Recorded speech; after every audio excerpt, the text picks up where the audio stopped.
E agora, num clique, ele abre o aplicativo no celular e já faz a chamada ali, já lança a matéria que ele acabou de dar. Então, o professor teve que se adaptar e muito.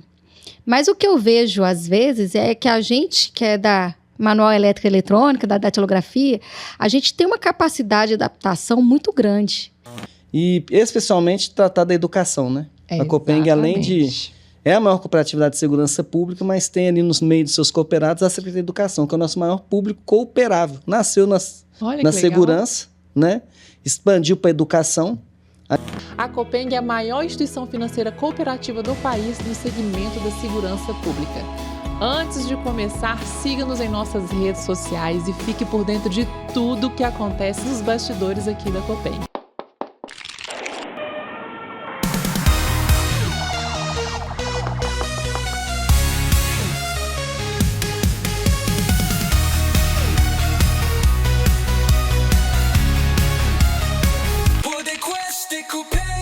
E começa mais um episódio do nosso podcast Copeng para vocês. É um prazer enorme ter você aqui com a gente no nosso podcast. E é claro que eu vou deixar um grande abraço a todos os nossos cooperados.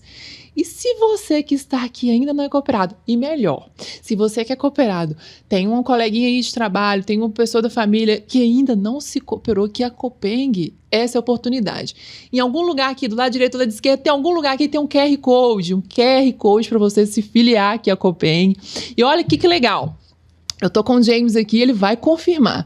Se você entrar no aplicativo para se cooperar a Copeng, para se filiar a Copeng, e usar o código podcast ou através desse QR Code que está aqui na tela, você ganha um presente, não é, meu amigo? Um presente, olha que legal. Ganha? Ganha! A Gabi tá trazendo em primeira mão, tá, gente? Porque a parte comercial do Everton não tá aqui hoje, né? Então, ele deve ter prometido isso pra Gabi. Mas se ela tá falando que ganha, quem fizer vai ganhar um brinde especial. Olha aí, ó, assinou aí embaixo. Então, não perca a oportunidade.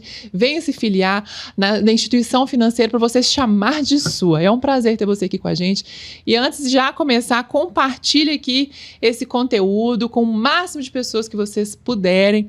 E siga-nos em nossas redes sociais para você ficar por dentro de tudo que acontece nos bastidores da Copeng.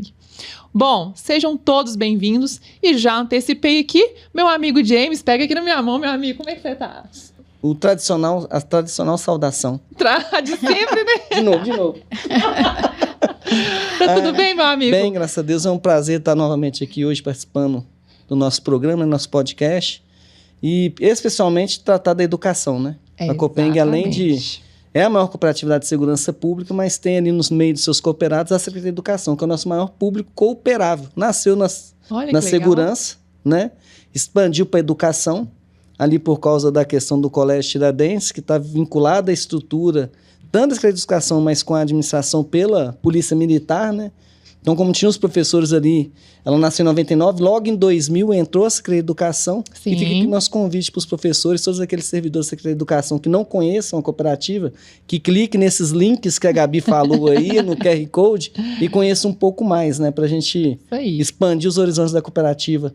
Não só aqui na região metropolitana, mas para todo o estado, né? Que hoje tem professor, em toda a cidade tem ali um professor, né? Então fica o nosso convite, né? Ali para todos os professores e servidores da Secretaria de Educação. Isso aí, muito bom. E nós temos aqui na mesa uma convidada ilustríssima, que é a Cacilda, representando a Secretaria de Educação.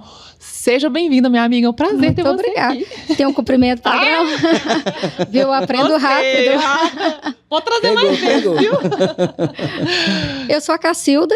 Sou superintendente regional de ensino da Metropolitana C. Estou há 25 anos já no magistério, 31 anos de mercado de trabalho. E é muito bom estar aqui para falar da educação mineira, Sim. que é uma educação de qualidade, que a cada ano a gente está implementando novas metodologias nas salas de aula e contribuindo para o nosso aluno que seja realmente crítico, ativo, participativo. Então, é um prazer falar de educação. E Minas Gerais referência, né? Que legal, Sim. né? E a gente está sendo destaques, nossos índices estão sempre melhorando e os nossos alunos estão engajados mesmo na educação de qualidade. Então, isso facilita o nosso trabalho, né? Que legal. O diretor lá na ponta, trabalhando com os professores, incentivando os alunos colocando projetos novos e diferenciados nas escolas, melhorando a nossa educação mineira. Ai, que incrível. Eu vou aproveitar para deixar um beijo ao Zusa, que está aqui nos bastidores acompanhando aqui a Cacilda. Ele que é seu assessor e professor de matemática. Seja bem-vindo, meu amigo. Ele está aqui, ó, acenando para mim aqui, ó. Bom, vamos falar sobre inteligência artificial, né? Que é uma máxima aí, que é um assunto que está em alta, né? Muito se fala sobre a inteligência artificial e que está presente, assim, em todo cantinho, todas as pessoas, elas já sabem o que é ou já ouviram falar. Sim. E agora a gente vai trazer esse assunto dentro da educação, dentro das escolas, né? Que eu creio que também é um assunto que está super, assim, todo mundo falando sobre isso, Sim. né? O que acontece? A educação é um reflexo social. Sim. Então, tudo que está na sociedade vai cair na escola. O aluno traz o reflexo da sociedade na escola. Então, qualquer tecnologia que ele vai utilizar em casa, ele acaba levando para a escola.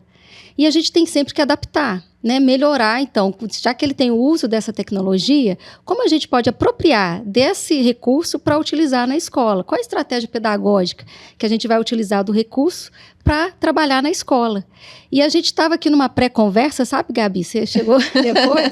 E a gente chegou lá na máquina de datilografia. Você conheceu uma máquina? Conheci, se eu pudesse eu teria uma. Pena que eu não tenho ainda.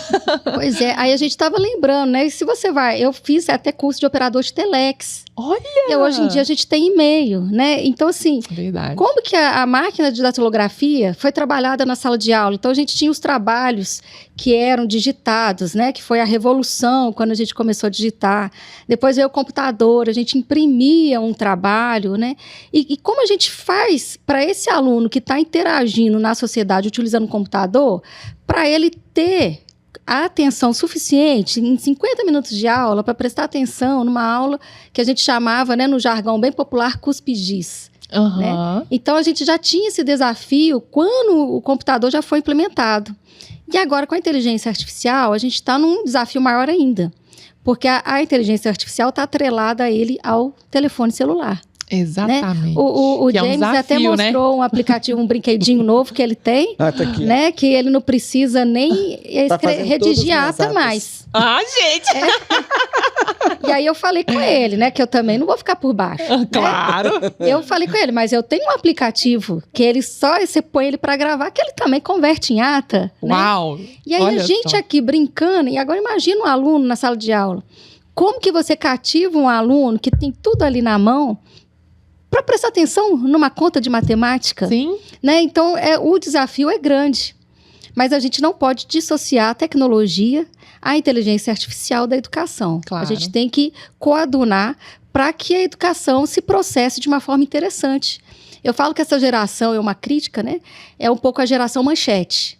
Porque ela lê uma frase e já divaga em cima da frase. Ela não lê o conteúdo, não busca saber, não. Deixa eu ver, onde que é a fonte? Sim. Até pra gente buscar fonte é complicado. Claro. Então, a partir do momento que a tecnologia nos ajuda, quando a gente faz uma pesquisa, por exemplo, tem um chat GPT que já faz todo o resumo pra gente, onde que ele tirou? Qual que é a fonte que ele está se baseando? Porque antigamente a gente tinha enciclopédia, né? Tinha Barça, Delta, né? Eu olhava na casa do vizinho. Você tinha que ir na biblioteca da escola para olhar, você tinha que fazer toda uma pesquisa manual. Mas que era um pesquisador, um historiador que foi no campo e atestou a veracidade daquela informação. Como que a gente faz isso hoje? Então, eu acho que é uma reflexão que a gente tem que fazer da inteligência artificial no nosso dia, né? Qual que é a veracidade da informação que eu estou buscando? Então, não é só pesquisar por si só.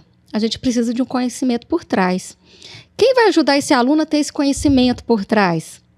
Professor. Sem dúvida. Né? Então, a figura do professor é muito importante para a sala de aula ainda. Né? Talvez ela seja até mais importante do que antigamente. Porque ele vai ter que ajudar o aluno a raciocinar em cima da informação que ele buscou para ele conseguir compreender se aquela informação é verídica ou não. Então, se a gente busca um conceito de física, ele tem como comprovar. Eles buscaram lá que a água não mistura com óleo. Vamos ver se essa informação está certa? Vamos fazer experiência na sala de aula? Então, essa busca de informação, que é dinâmica, acaba ficando mais interessante para o professor trabalhar em sala de aula, porque ele consegue um dinamismo na aula. Sim. Porque os nossos alunos não têm paciência. A gente mesmo, né? Embora, né, a gente é geração 40+, né? Então, a gente coloca, às vezes, o WhatsApp na velocidade 1,5, 2, né? Que eles falam que isso nem é bom, porque você está trabalhando a sua ansiedade, né? Vai ficar cada vez mais ansioso. E os nossos alunos são assim. Então, como que a gente coloca uma aula atrativa e dinâmica? Então, a gente utiliza. Não, vamos pegar a informação que você obteve, vamos comprovar, vamos colocar na prática. E o mais legal disso tudo é que a gente tem um amparo da sociedade para trabalhar com a tecnologia, né? A gente tem a legislação federal, a gente tem a 13.005, a 14.180, que são legislações que falam do uso da tecnologia na educação básica.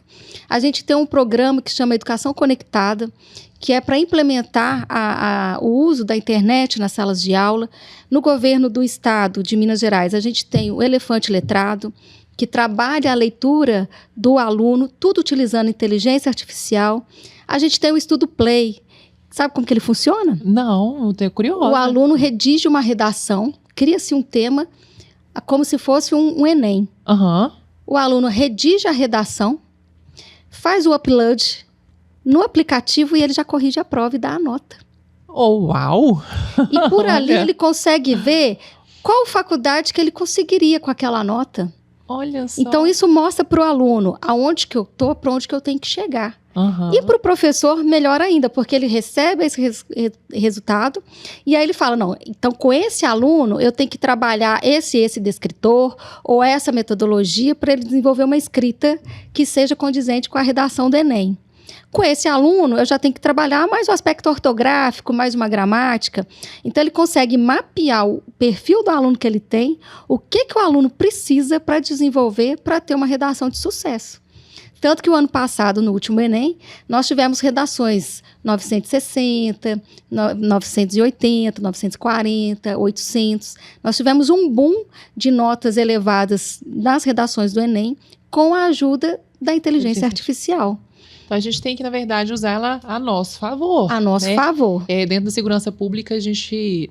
vários bate-papos que a gente tem aqui, eles falam muito sobre como que a criminalidade ela vai subindo de nível. Então, a polícia militar, a segurança pública também precisa subir de nível para ultrapassar e conseguir combater o crime. Então, olhando para a nossa realidade, o que é?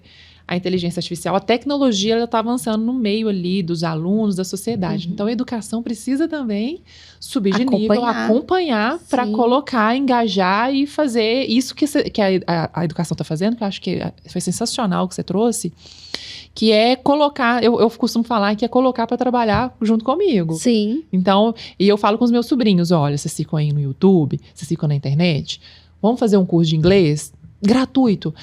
Já aprendeu o hino nacional? Coloca no YouTube. Então, vamos usar a nosso favor? Então, é basicamente isso, né? Sim. É de trabalhar com a tecnologia, engajando o aluno, né? A educação. Tem momentos que a gente tem que dar uma regredida, que nem a gente tem a Lei 15.100 de 2025, que ela restringiu o uso do celular na escola.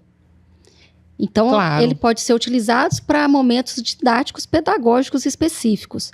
Porque o que estava acontecendo? O aluno ficou tão agregado ali no celular, o celular é como se fosse a extensão do braço dele, que não estava tendo interação social.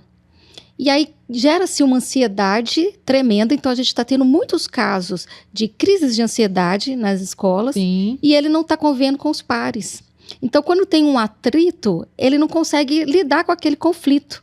Porque ele ainda não teve um embate. Sim. O embate é só tecnológico. Então, eles brigam ali na internet, um bloqueia o outro, resolveu. E aí, se tem um esbarrão, alguma coisa, ele não sabia lidar com aquilo. Ele se sentia amargurado, angustiado. É porque aí eu acho que é aquela conversa de sair um pouco do mundo real, né? Sim. Porque eles estão muito ligados ao mundo das redes, que não é um mundo palpável, é um mundo que se vê. Mas o mundo real mesmo, ele entra em choque com isso. O olho no olho. Olho no olho. É o sentir a emoção no falar, né? Então, assim, identificar, essa voz está meio trêmula, a pessoa está nervosa. Isso. Então, vamos direcionar a conversa de outra forma. Ou então, assim, não, ela está muito agitada, vamos dar uma relaxada. E na internet você não tem isso. Não. É a mesma coisa de um piano. Você vai tocar um piano e aí você tem a tecla que você aperta para alongar a nota ou para abafar a nota. O teclado você não tem isso. Eu estou falando até da evolução da tecnologia. O teclado você não tem isso. Então, essa nuance musical a gente acaba perdendo, né? Algumas perdas com a tecnologia a gente tem, né? Que nem a gente saiu do fogão a lenha para o fogão a gás. Eu, particularmente, não gosto do fogão a lenha. Eu acho que o cheiro me incomoda mais do que o sabor, né? Mas há quem diga que a comida do fogão é muito gostosa. Então, assim, todo progresso a gente tem alguma perda. Mas a gente tem que balancear essa perda com ganho. Então, a gente teve a perda do celular no convívio social. Então, a gente restringe um pouco, regride um pouco o uso. Não quer dizer que vai cercear ou que não vai utilizar a tecnologia, mas a gente regride um pouco para trabalhar o emocional, a inteligência emocional dos alunos, para depois voltar a utilizar novamente. Mas para estratégias pedagógicas, né, em sala de aula com o uso direcionado, isso é possível fazer.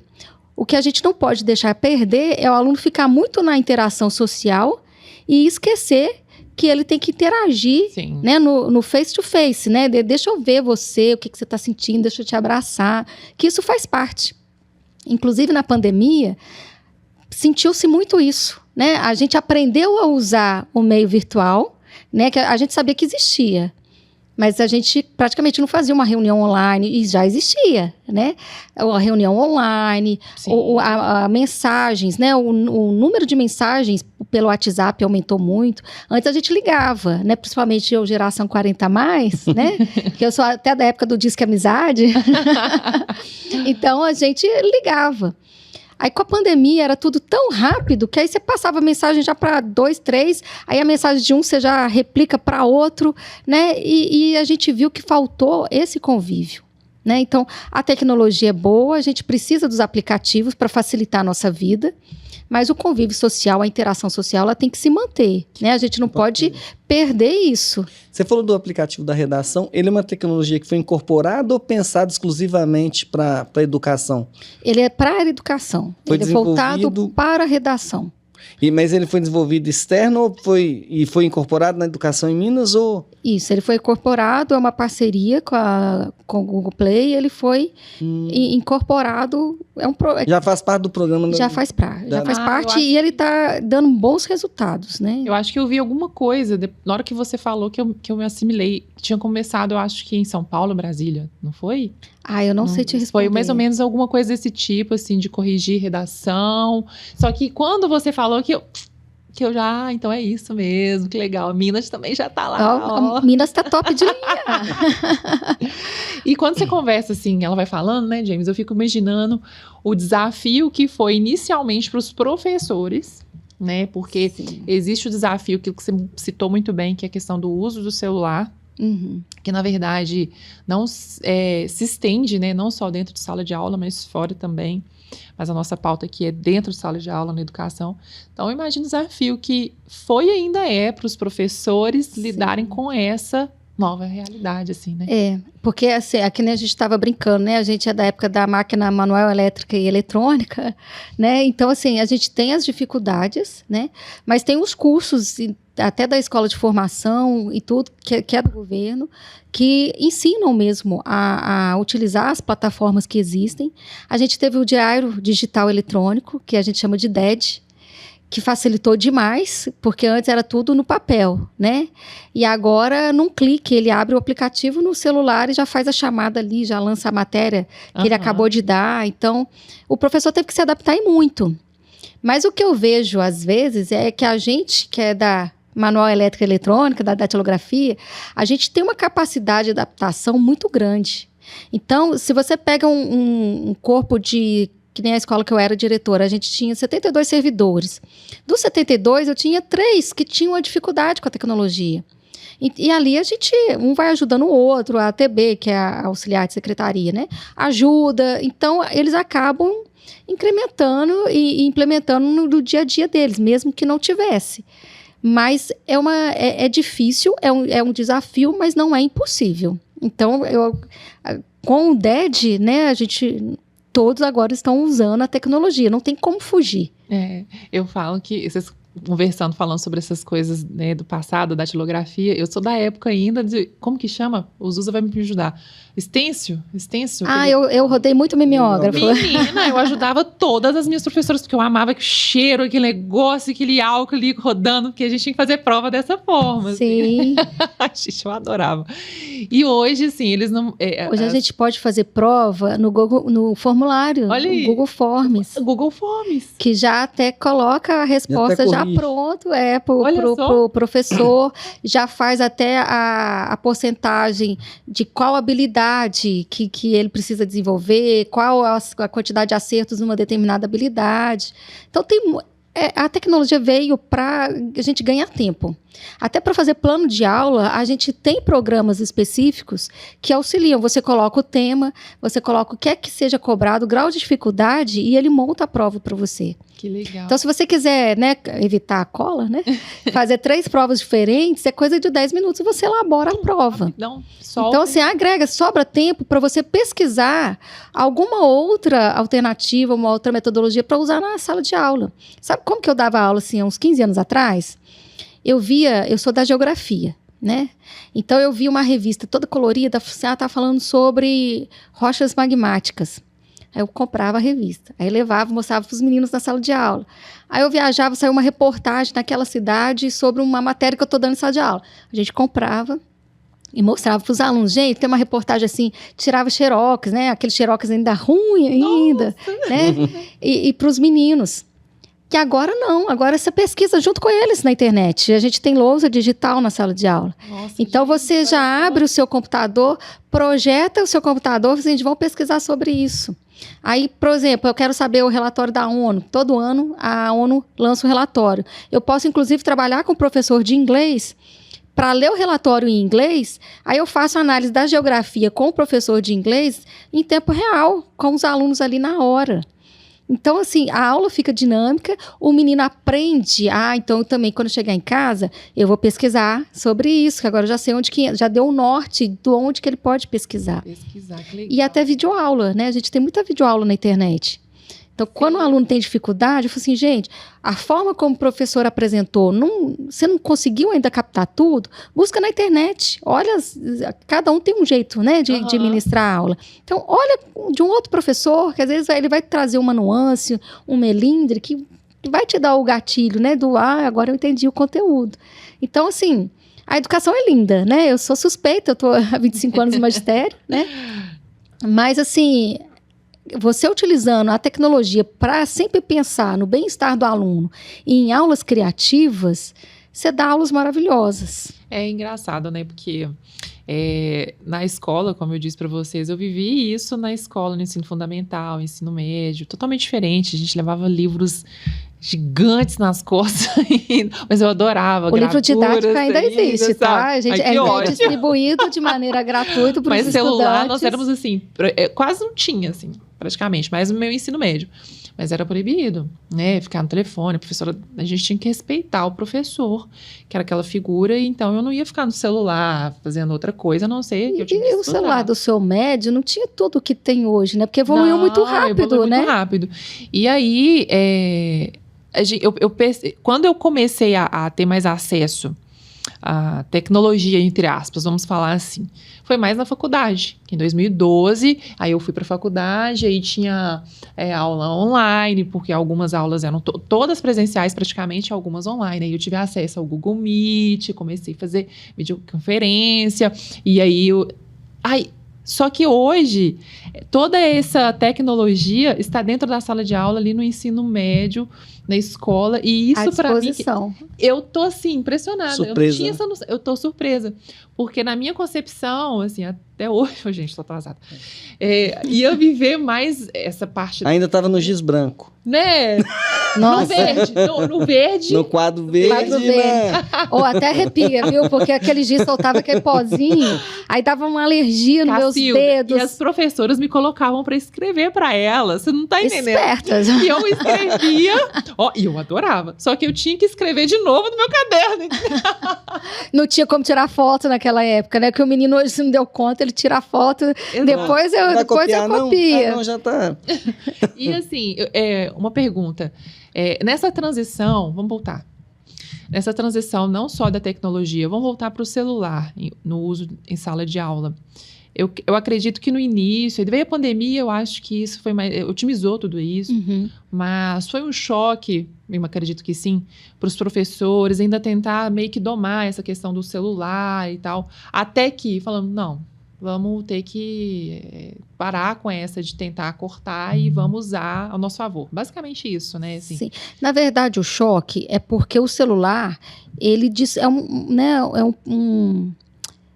um inimigo desleal, assim, do professor, né? Porque o celular é muito mais interessante que a figura do professor na frente da sala, né? Então, quando o celular foi inserido, ele não foi inserido de uma maneira regularizada.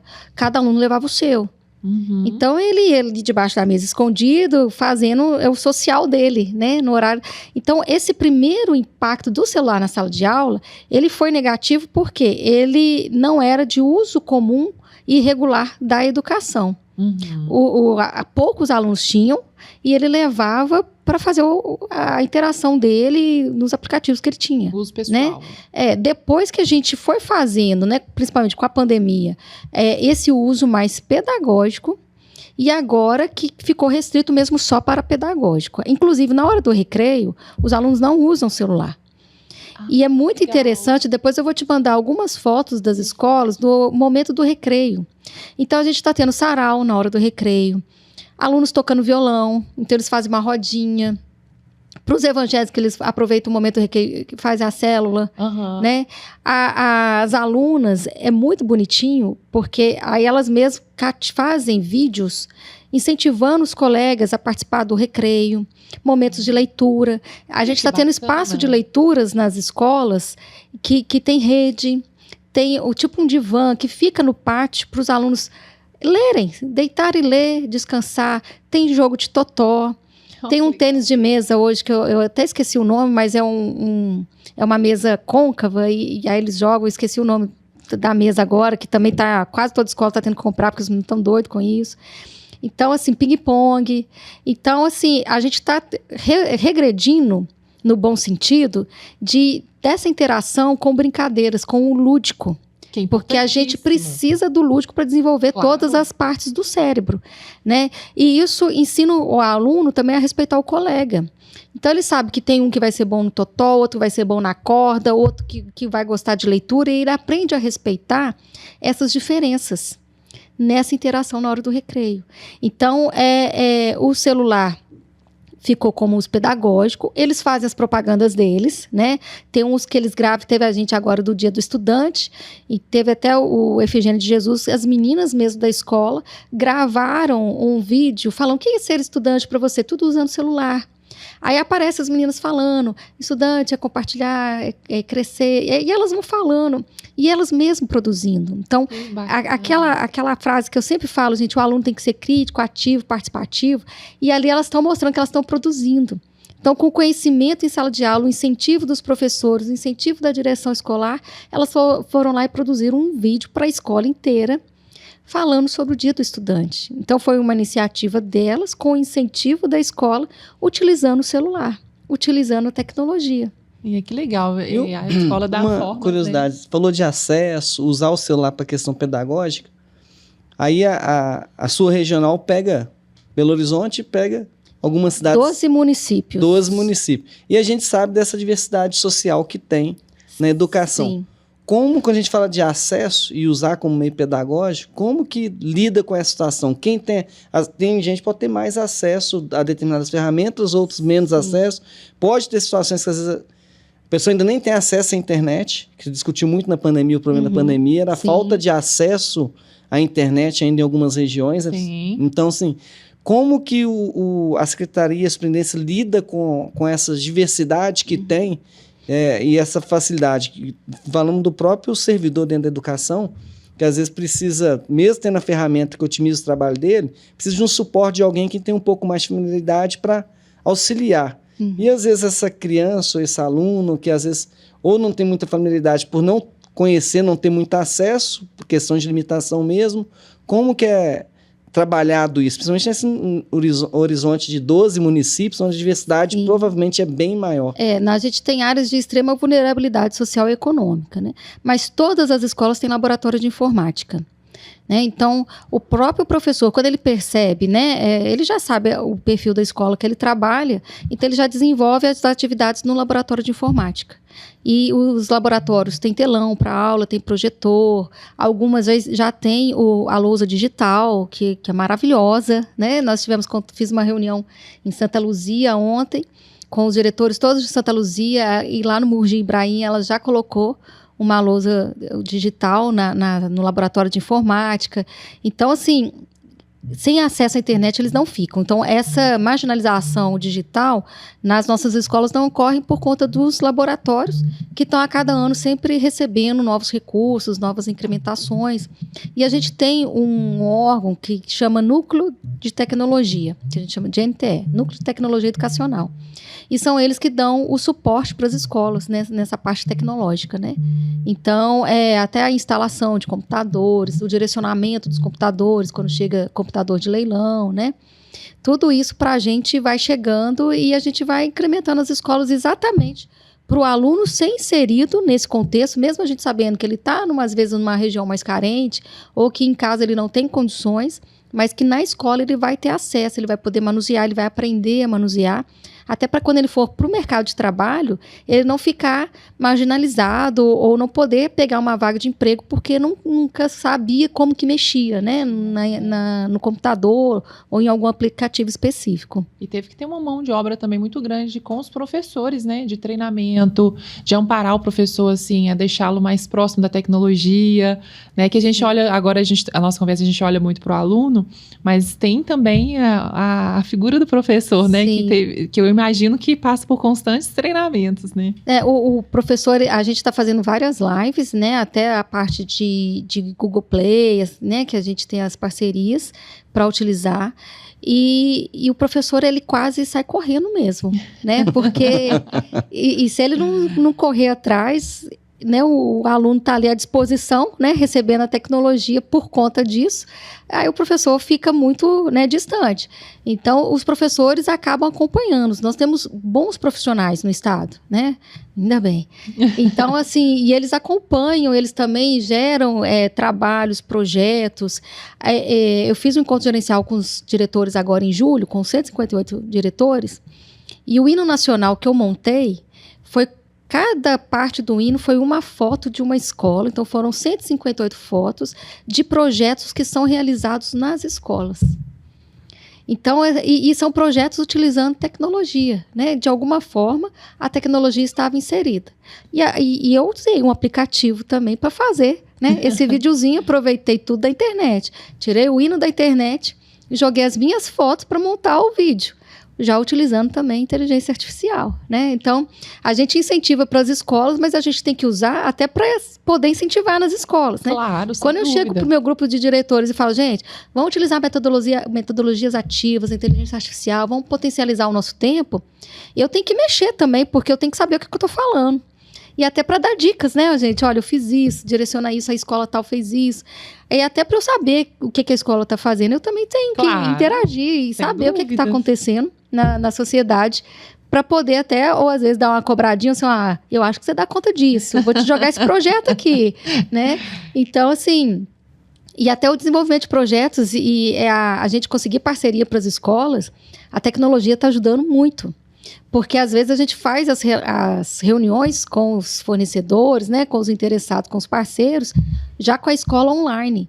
Então, esse tempo do deslocamento, a gente consegue diminuir, potencializa o diretor na escola, otimiza o trabalho dele e a gente ainda consegue captar projetos bacanas para serem desenvolvidos. Olha que legal. Então, assim, é um trabalhinho de formiguinha, mas que no final das contas vai gerando resultado e vai crescendo, né? Sim. Eu lembro de uma coisa que você disse aqui que eu gostei bastante, foi sobre, que eu imagino que ainda seja um desafio, que o professor, ele estimula o aluno a questionar, né? Porque antes a gente ia atrás da fonte, estudava, ia na Basta, no livro e enciclopédia, ia atrás... Abria 3 livros ao mesmo tempo.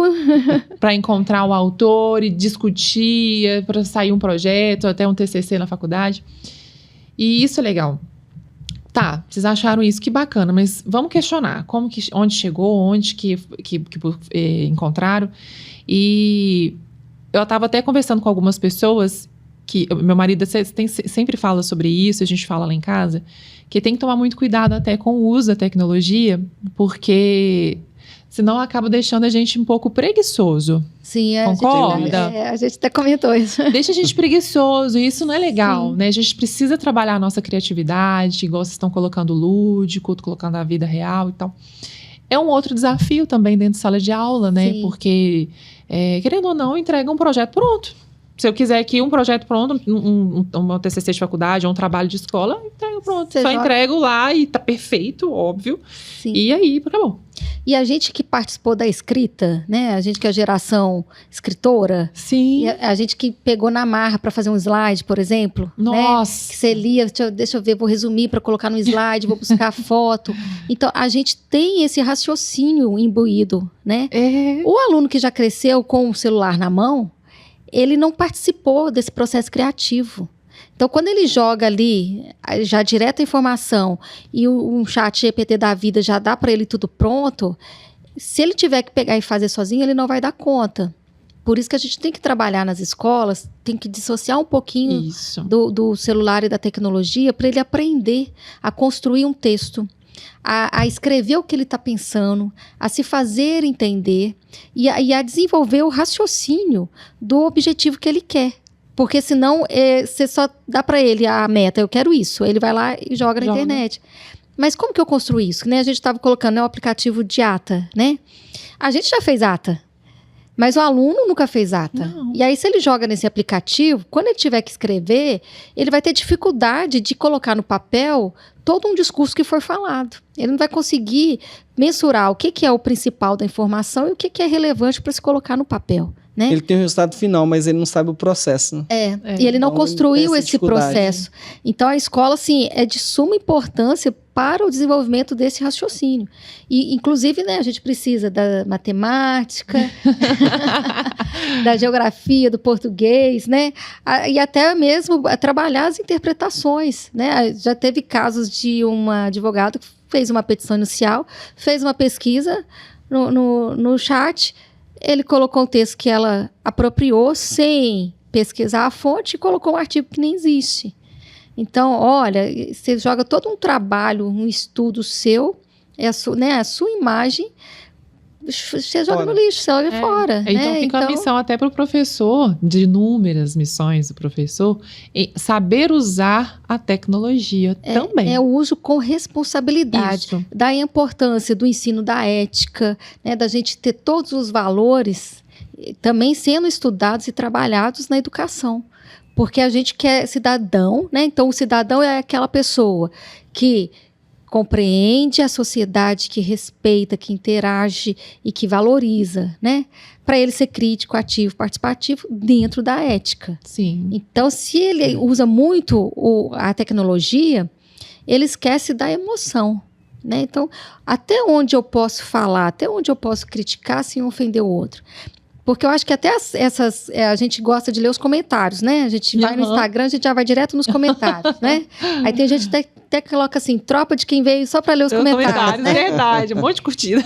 Só que aí a gente tem que entender, porque o comentário ali, às vezes você tá debochando, mas a forma como você escreveu não dá a entender que é um deboche, aí você ofende. Exato. Né? Então, acho que a gente vai ter que rever a forma de escrever na internet, porque está gerando muita ofensa, né? E a geração de hoje, a gente tem que trabalhar muito isso, que é uma geração que está sendo muito protegida e ela não está sabendo lidar com o não. Exatamente. Com a frustração, né? Então, o que a gente tem que ensinar? Nem sempre seu trabalho vai ser perfeito. Seja o que você escreveu, mas a gente tem que valorizar o que ele fez, a essência dele. Qual que é a sua essência? Isso a gente nunca pode deixar, né, de cobrar do aluno. Qual que é a sua essência? Quem é você? Porque a partir do momento que você pega pronto na internet, você pegou de outro. Você pegou uma criação aleatória. Você apropriou de algo que não é seu. Que é um catacata. né? Ele fez um junta-junta e forma um texto. Mas qual que é a essência do pesquisador? Qual que é a essência do professor? Qual que é a essência do estudante? Então, ele tem que saber se identificar. Até para ele saber falar com você assim, olha, você escreveu essa frase, me magoou, eu não gostei. Ou elogiar, nossa, você fez um raciocínio tão bom ali, eu gostei tanto, né? E a gente está perdendo um pouco isso. Por isso que é importante na escola a gente fomentar essa interação entre os alunos, até para eles se conhecer. Quem sou eu? Em qual momento eu me ofendo? Até que ponto eu me ofendo? Que não é uma ofensa para mim, vai ser para o outro. Então, eu tenho que respeitar que o outro ficou ofendido. Então, o desafio é grande. Nossa. Porque a gente lida ali, né? Está sendo aliciada a todo momento com aplicativos novos, mas ao mesmo tempo você tem que voltar na essência. Qual que é a essência minha enquanto aluno? O professor vai para além da educação também, né? A sala de aula vai além da educação, né? Às vezes faltam algumas políticas públicas que vão ser corrigidas dentro da sala de aula. Né? Então, assim, a gente às vezes vira psicólogo, assistente social, né? Que às vezes o aluno está com algum problema em casa, ele acaba levando aquilo para a escola. Tem os que levam de forma mais agressiva, tem os que levam de forma mais passiva, né? Tem os que chegam sorosos, tem os que se cortam. Então, imagina esse turbilhão, né? Que o professor tem que lidar, são muitas emoções. Né? E a gente está falando da tecnologia, o quanto ela é importante, né? É indiscutível, mas ela não abraça, né? Ela não conversa frente. E como são os programas dentro das escolas, se tratando aí da vida emocional, da vida mental, da saúde mental do aluno. Eu acredito que tem alguns programas, eu até conheço uma psicóloga que atua em algumas escolas, e é importantíssimo a gente falar sobre isso também. Sim, a gente tem um núcleo de atendimento educacional especializado, que a gente chama de NAI, e a gente tem o SAI, que é o Serviço de Atendimento Especializado. E eles dão esse suporte geral, né? A gente tem a psicóloga, tem TO e tem um assistente social. E eles dão suporte para as escolas. Então, quando é uma escola que a gente percebe que o emocional dos meninos está mais vulnerável, eles vão até as escolas, conversam com os professores, conversam com os alunos, orientam atividades a serem implementadas. E, para além disso, os diretores também fazem as parcerias com psicólogos, né? Eu fiz a parceria até com o Dr. Rodrigo, o psicólogo da PUC, que trabalhou também a inteligência, a saúde mental do professor, né? Que a gente tem que trabalhar o professor. Claro, também, né? Sem dúvida. Que é uma parceria que a gente está para ampliar, né? E a gente tem os próprios diretores que captam palestrantes na área de saúde emocional dos estudantes. Que legal. Eu tenho uma ex-aluna, inclusive, Radija, um abraço para você, me procurou ontem, que quer estar fazendo psicologia e quer fazer um trabalho sobre saúde mental dos estudantes. Nossa, né? Ela tem um campo maravilhoso para atuar. Eu falei com ela, olha, eu tenho só 158 escolas. São mais de 105 mil alunos, né, de matrículas ativas que nós temos, mais de 7 mil servidores ativos, então tem um campo enorme, gigante. Né? E qualquer instituição, ONG queira, né, firmar parcerias para nos ajudar também, são sempre bem-vindos. Tudo pela educação, para melhorar essa tratativa mesmo, para a gente cuidar melhor do nosso servidor, cuidar melhor do nosso estudante, a gente sempre vai buscar para sempre almejar a educação de qualidade. Quando o ambiente na escola está tranquilo, a educação flui melhor também. Flui melhor. A gente vê uma mudança também comparando, né? Como diz 40 mais, da autoridade do professor dentro da sala. Né? Então, a gente vê que isso também mudou. Aí a gente olha tanto na questão familiar como profissional, quando você fala, não, tal coisa, você está ensinando, é assim. Aí sempre tem um questionamento, né? Se você está falando com o filho, eu li aqui na internet, não é isso não, é outra coisa. Para o professor também é um desafio adicional, né? Você está lá dando aula, de repente levanta a mão, eu acabei de olhar aqui, ou eu vi isso aqui, não é não. Como é que isso provoca? Lá na frente, lembra que eu falei que a escola é um reflexo e condicionante social? Na figura do professor acontece a mesma coisa. A família mudou. Né? A gente ainda tem algumas famílias, né, tradicionais, né, que tem o respeito do filho pelo pai, pela mãe, Mas hoje em dia a gente tem uma postura do pai e da mãe também um pouco diferente do que era antigamente. Sim. Né? Então, assim, e isso aconteceu com o professor. Né? Então, aquela autoridade, né? que às vezes, né, antigamente os professores iam de terno, né? Era o suprassumo. Hoje em dia o professor ele é mais o intermediador, né? E a gente não pode extrapolar muito disso, né? Porque tem uma hierarquia, né? O professor ali, ele tá para organizar a sala de aula, tá para direcionar o conhecimento, né? Então, ele é a autoridade da sala de aula. E às vezes tem alguns embates, não só às vezes com questionamento, porque questionamento a gente adora. A gente adora o aluno questionador. Isso né? é importante. Isso para o professor é o suprassumo, né? A gente quer que o aluno questione. E até para fazer a contrapartida. Né? E às vezes fala assim, não, você olhou isso? Não é fake news? Olha a sua fonte. Vamos contrapor as fontes? Isso mostra até o interesse do aluno. Isso, porque né? quando eu brinquei com você, que a gente abria 3 livros para fazer pesquisa, eu lembro que na segunda série, fui fazer pesquisa sobre as plantas. Meu irmão mais velho me levou na biblioteca do SESI, na época, para a gente pesquisar. E aí a bibliotecária colocou aquele monte de livro, meu irmão abriu nas páginas, aí eu tinha que ler um livro. Aí você vai descobrir o quê? Que aqui trata de um jeito, a mesma coisa é tratada aqui de outro jeito, e em cima daquilo tudo, aquele turbilhão, você tem que montar o que você achou daquilo tudo. E as fontes é a mesma coisa, que às vezes o menino viu num site que tem uma tendência para algum tipo de pesquisa, e o professor está passando a tendência para outro tipo de pesquisa. E ali ele vai aproveitar o questionamento do aluno e vai falar assim, eu penso ser melhor nesta visão, porque aqui já foi contraposto, já foi tirado a prova, já foi testado. Então aquele é um momento de diálogo. Uhum. Não vira um embate. Legal. Vira um diálogo. Onde ele vai fazer mais uma vez o aluno refletir. O professor tem que transformar isso nesse diálogo. No diálogo, né? Não exatamente. Nesse choque. Porque às vezes o aluno não vai se convencer. Ele vai achar que aquilo lá é melhor. Mas o que o professor pode fazer? Não, então vamos pesquisar mais sobre isso? Pesquisa mais sobre a sua linha de pensamento. Eu vou pesquisar sobre a minha. Vou te apresentar a minha. E será que dentro desse, que aí né, vai ser de acordo com o conteúdo, que né, matemática 2 e 2 é 4 e acabou, né? Não se contesta, né? Dizem que há controvérsias, né? Mas no assim, cooperativismo é mais. 1 mais 1 nunca é 2, é sempre mais que 2. No cooperativismo, no cooperativismo é mais, matemática a conta é diferente, sempre dá para mais. Sim. Depende do ponto de vista, né? Aí tá vendo? A gente tá no ponto de vista.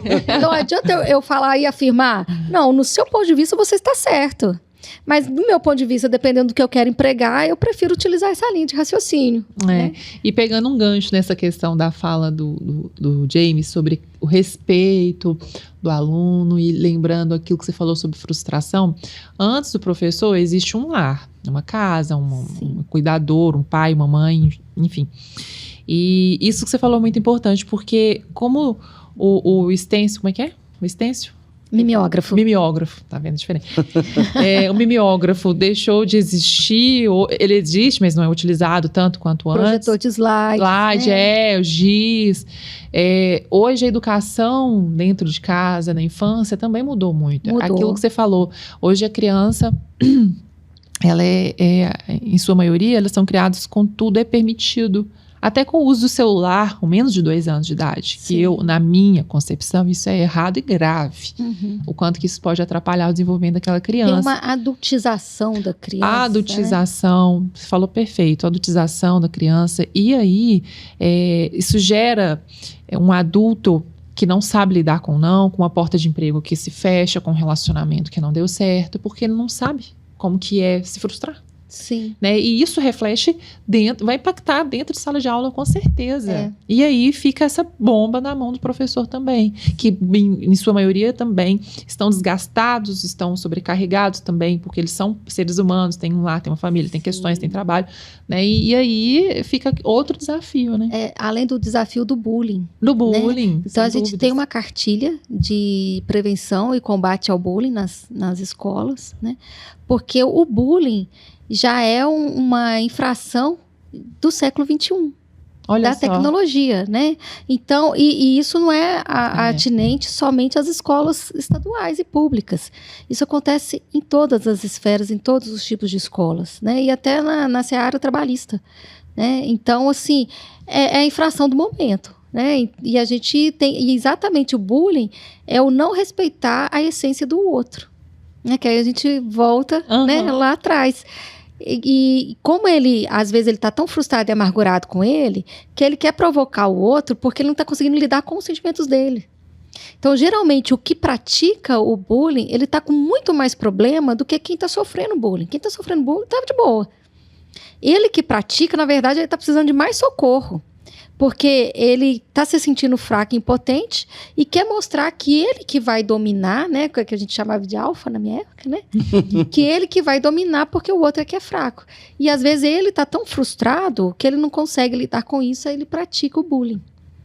E o bullying hoje em dia, com o uso de tecnologia, ele ecoa muito mais, né? Na minha época a gente tinha uns apelidinhos. Era uma zoeira. Mas a gente chamava de zoeira, ali, tô zoando. Eles me apelidavam, eu nem sei te falar quais os apelidos que eu tinha. Eu sei que eu tinha. Vários, né? Mas sabe aquele negócio que te chama e você passa tão batido? Eu sou tão bem resolvido que eu não sei nem o que você tá falando, né?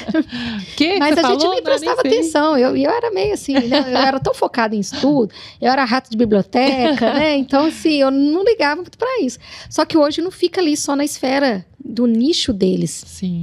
Aquilo vai pra internet. Vazou na internet, já era. E a internet ecoa pro mundo inteiro. A internet infelizmente, o pessoal fala, é a terra sem lei. E tem muito alvo dentro dos adolescentes que estão dentro das escolas. Sim. E então tem até um trabalho também de conscientização, né? Sim. Que deve, com certeza, deve acontecer. Sim, por conta de vários casos, né, que a gente acompanha. Semana que vem, o NTE mesmo já está promovendo uma prática de e-mails, de internet, de divulgação mesmo de informações na internet de forma preventiva. Então, eles vão passar para os diretores, que vão ser multiplicadores nas escolas, né? Até para depois chegar para o aluno e orientar. Claro. Né? Olha, não posta qualquer tipo de foto, previna-se, né?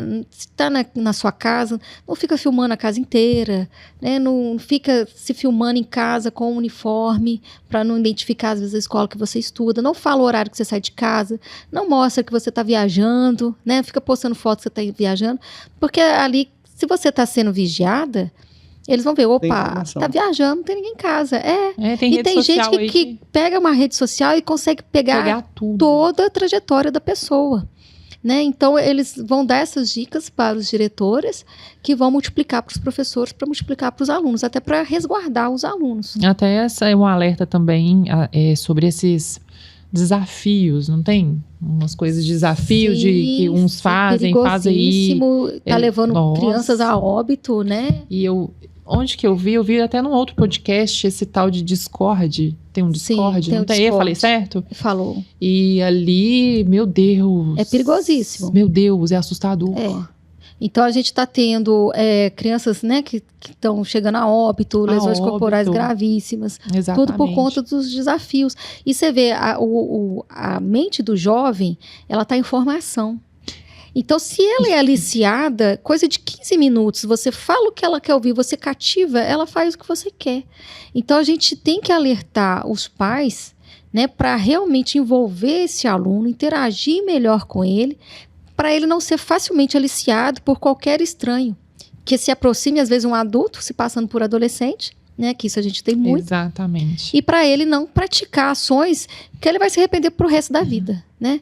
Que ali naquele momento, às vezes, ele não vai ter nem consciência da gravidade do que ele está praticando, mas vai ser um arrependimento pro resto da vida. Né? Então, a gente tem que alertar muito. A tecnologia, a inteligência artificial, ela otimiza o nosso tempo. Mas a gente tem que utilizar de forma saudável. Isso mesmo. Falando da internet, lembrei agora, teve uma pesquisa sobre investimento, que a B3, junto com outras instituições, pesquisaram, e entre os jovens, eles estavam tratando essas apostas e jogos como uma opção de investimento. Então, além da influência que o jovem também exerce dentro de casa, às vezes com avô, com pais que não estão familiarizados com a internet, e consegue, inclusive, induzir, às vezes, alguém da família a entender que um jogo é como se fosse um investimento e essa distorção. Então, a gente trabalha muito a questão da educação financeira, até para ele saber que depois veio a CPI das bets, veio toda essa questão aí que está a regulamentação, algumas questões, alguns eixos de atuação tentando conduzir para um eixo ético, né, de falar que é diversão, não é investimento, né, principalmente as que são cadastradas oficialmente pelo governo, para ter essa diferenciação entre quem é investimento, o que é jogo, e a gente entra na questão da educação financeira, né? A gente tem o Instituto Cicobi, que tem muito programa voltado para as escolas, né? Financinhas, Cooperativa Mirim, voltada para essa questão da educação, tanto cooperativista como empreendedora, educação financeira. E como que isso é trabalhado nas escolas hoje? Trabalha efetivamente? Trabalha. Usa inteligência artificial também, tecnologia para trabalhar? Nos itinerários formativos, a gente tem educação financeira. Sensacional. Na escola de formação, com a parceria com a Secretaria da Fazenda, a gente tem também uma formação para os professores sobre educação financeira, né? Eu converso muito com a Guilhermina, inclusive. Um abraço para a Guilhermina. Depois eu tenho que lembrar, né? Assiste lá que eu falei seu nome, né? Que também tem um trabalho muito bom e muito ativo junto às escolas na área de educação financeira. E a gente tem uma parceria com a JA, que é a Junior Achievement, que ela desenvolve mini empresas, né? Ela ensina os alunos a construir a mini empresa.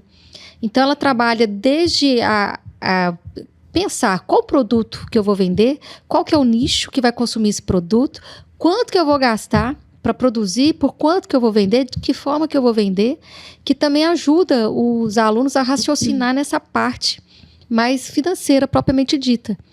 Que aí ele vê ali que ganhar dinheiro não é fácil, né? Ele não vai cair na falsa promessa de que eu vou fazer um joguinho e vou ganhar 10 mil, porque no primeiro jogo ele vai ganhar, mas depois ele começa a perder. Né? E o aluno que tem essa consciência financeira, que ele começa a ver mercado, começa a ver como que é uma lei orçamentária, como é que o município arrecada dinheiro, como esse dinheiro é repassado. A hora que ele tem essa noção, ele sabe que ganhar dinheiro não é tão fácil. Então, se tiver uma promessa de ganho de dinheiro fácil, ali ele já sabe que tem algum subterfúgio que não é muito legal. Não tem uma maquininha de fazer dinheiro, né? Não. Por aí até tem, mas não pode, né? E aproveitando aqui, a Guilhermina quer ver, não só vê, não, ela curte e compartilha também, viu, Guilhermina? Tem a Guilhermina, a Radija e a JA. Tem que anunciar o pessoal da JA. Cacilda, já caminhando para o fim, tem alguma pergunta que a gente não fez para você, que você gostaria de acrescentar aqui, alguma informação? Não, eu gostaria só de agradecer mesmo, né? Falar que a tecnologia ela tem que ser utilizada para ampliar a capacidade de ler, explorar e interpretar para atuar, né?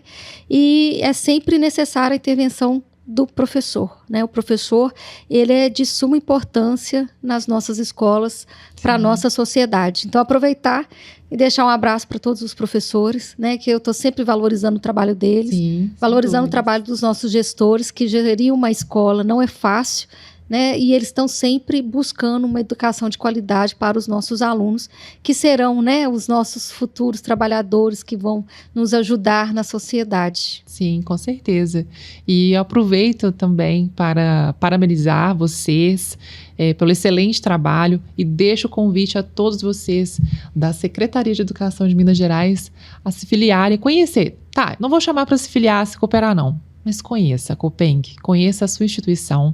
E, Cacilda, deixa também pra gente algum canal, site, claro, fica à vontade, mas deixa também site, algum canal pra gente ter acesso a todas as informações da Secretaria. Nós temos o Instagram da Metropolitana C, né, que lá a gente tem acesso, e tem o site do Educação, educacão.mg.gov.br. Ótimo. E aproveitar e agradecer, né, ao pessoal da Secretaria de Estado de Educação, a Cláudia Lara, né, que me autorizou a estar aqui para falar da educação, que ela é apaixonante, é viciante, e a gente entra e nunca mais quer sair. E um abraço a todos vocês da Copeng, e a gente sempre deixa um abraço e as portas sempre abertas para vocês, né, James? Isso, nós vamos aproveitar aqui, fazer um convite para Cláudia, né, participar de um podcast com a gente também. Olha aí, trazer um assunto que seja interessante para Para eles, ouvintes, né? Pra gente... O pessoal da educação que valoriza. Eu fiquei até surpreso, né? Que a gente que já formou, né? Eu imagino aqui o quadro verde, os dias, conferiu para casa, a filhinha para entrar, pegar na mão do professor. Eu ainda tô lá no meu modelo de... Eu vou te levar para visitar umas escolas. Fiquei surpreso realmente com toda a absorção da tecnologia no dia a dia das escolas. Sim. E o que as escolas já estão oferecendo. Eu ainda tô lá atrás, realmente fiquei impressionado. Eu fui dar uma aula uma vez de ciclo da água, e aí eu usei o retroprojetor, então cada fase era uma lâmina, né? Aí depois eu juntava as lâminas. Hoje em dia você já mostra o desenho, já vai aparecendo tudo coloridinho, tudo bonitinho. Não e vou bem mentir. feito, porque eu não sou desenhista. Eu não vou mentir que dá saudade da nossa época, não dá? Mas fica aí aberto para um lugar de fala para vocês. Muito obrigada por esse momento. Conte com a gente sempre. Portas sempre abertas e os usa. E vamos finalizar com a salva de palmas. Da Secretaria de Educação.